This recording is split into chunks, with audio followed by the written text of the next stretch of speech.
ही मेथीची भाजी आहे। ही मी 3 पाण्याने धुवून घेतली आहे। स्वच्छ धुवून घेतल्यानंतर इथं तेल तापायला ठेवलं आहे। त्याच्यामध्ये मोहरी टाकायची। मोहरी चांगली तडतडली की जिरे टाकायचे।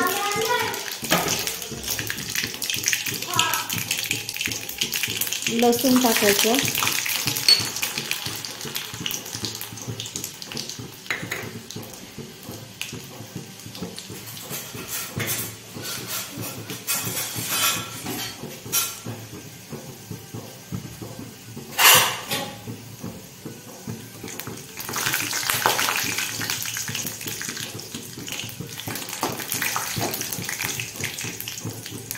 लसूण असा लाल झाला की याच्यामध्ये थोडंसं बेसन पीठ टाकायचं।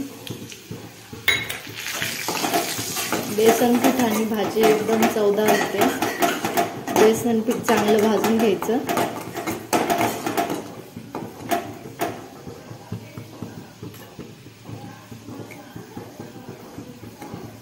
लालसर होऊन द्यायचं बेसन पीठ थोडंसं। बेसन पिठाचा बरोबर वास येतो।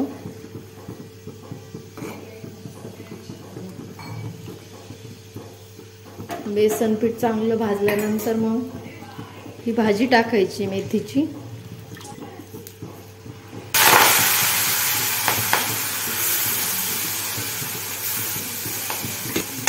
ही हलवायची।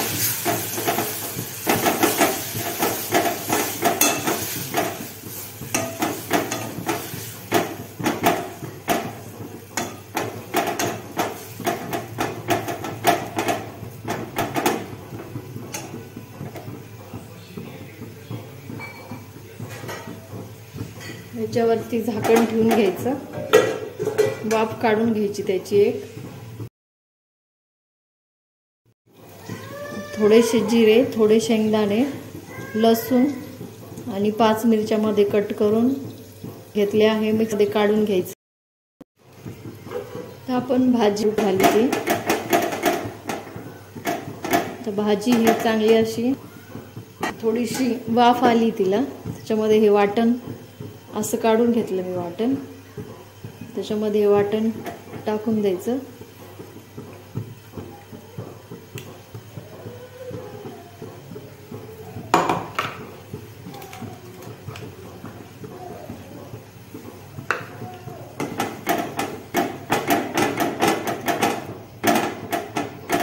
वाटण पण चांगलं परतून घ्यायचं।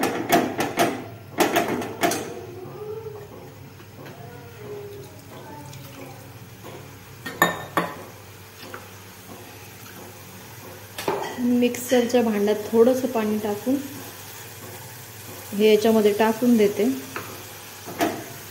असं हलवून घ्यायचं।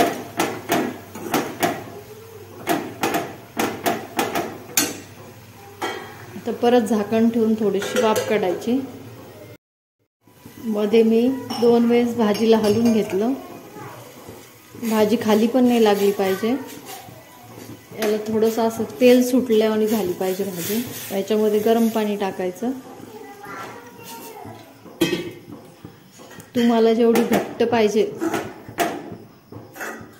त्याप्रमाणे पाणी टाकायचं।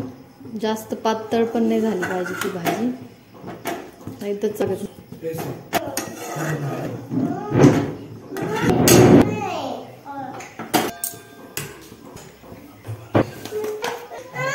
त्यामध्ये टाकायचं।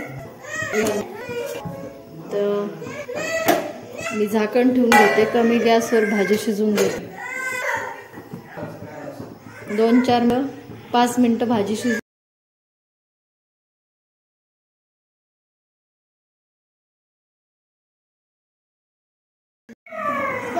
अशा प्रकारे कमी गॅसवर भाजी शिजवून घ्यायची। बरोबर अशी घट्ट होती ती भाजी। आता मी याचा गॅस बंद करते आणि झाकण ठेवून द्यायचंय।